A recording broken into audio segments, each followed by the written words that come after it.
We were told not to raise our hands because snipers on the other side can see us and then shoot. I'm here in the trenches between the Ukraine-controlled territories of the east and the Donetsk separatist republic, which is backed by Russia. The fighting in eastern Ukraine between the Kiev government forces and the separatists escalated since late March. It's the only active armed conflict in Europe at the moment. And this is all happening as Russia built up a large military presence in two places, on the eastern border with Ukraine and in Crimea, which Russia seized from Ukraine in 2014. These events are not only testing Ukraine's government, but also sending a message to its ally, the US, and the new Biden administration. Here, the war has been going on for 7 years now. There was just a loud explosion on the other side. Soldiers here are used to that. Some of them not even flinch when they hear that. The ceasefire, which was agreed last July and was initially holding really well, has been breached repeatedly this year.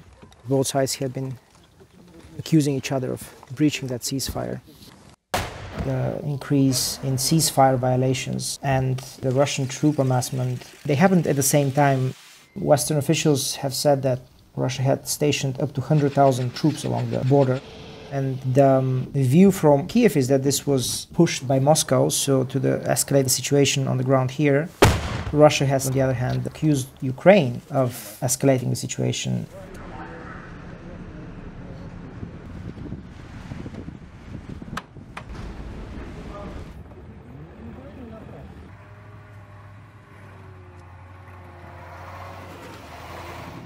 Now the question, of course, is what the Kremlin stands to gain from this show of power along the border.